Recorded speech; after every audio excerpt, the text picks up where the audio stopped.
Auto চালক দল পরিচিত সভা এখানে যারা বক্তব্য দিছে আমি দেখতেছি যে বেশিরভাগ অংশ কথা আসতেছে চাঁদাবাজি নিয়ে।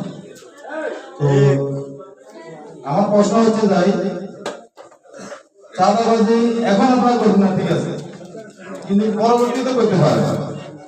আপনারা যদি এরকম কোনো অভিযোগ আমাদের কাছে আসে, আপনারা চাঁদাবাজি করতেছেন, স্থান দখল করতেছেন, আমরা কমিটি থেকে বলছি যে এরকম কোনো অভিযোগ যদি আমাদের কাছে আসে প্রমাণ সহ আমরা সাথে সাথে তাকে বহিষ্কার করবো। ওইদিন অনেকে ওইখানে আছে, যখন আমাদের কাছে গেছে তখন আমি দেখি সব লোক আছে। আর আরেকটা প্রশ্ন হচ্ছে ভাই, আমাদের সবার লক্ষ্য একটা, আমাদের নামটা কি?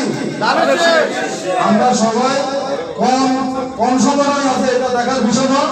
এখন সামনে আমাদের হচ্ছে বাংলাদেশের পক্ষে কাজ করতে হবে সকল সংগঠনের লোক। কারণ আমি চাই যে আমার অনুপায় এই যে আরেকটা বিষয় আছে, যেমন আপনারা বিএনপি থেকে লোক আনি যদি এখানে জোড়া করেন তাহলে কি হয়েছে আপনার এই ওখান থেকে করতেছে। কিন্তু আমি চাইতেছি যে আপনারা পাবলিক সাধারণ লোক আপনারা এখানে আনবেন, এই মোটর চালক দলের কমিটিতে আনবেন, আনার পরে আমাদের দলটা আরো সংগঠিত শক্তিশালী হবে। আরেকটা বিষয় হচ্ছে মোটর চালক ভাইয়েরা যারা আছেন, আপনারা যারা গাড়ি চালান, গাড়ি নিয়ে থাকেন, আমাদের চেয়ে আপনারা বড় নেতা। কারণ আপনারা দেখুন দৈনিক যত লোকেরা আপনারা বুঝাতে পারবেন, আমরা অত লোকেরা বুঝাতে পারবো না।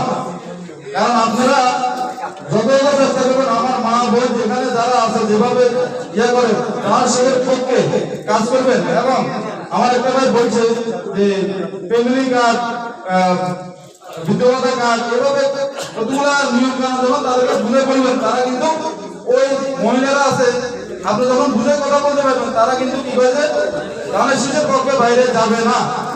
ইনশাআল্লাহ আপনার ধানের শীষের পক্ষে কাজ করেন, আমরা কোন কোণের ধানের শীষের অবদান করতে পারেন, এটা হচ্ছে আমাদের মূল লক্ষ্য।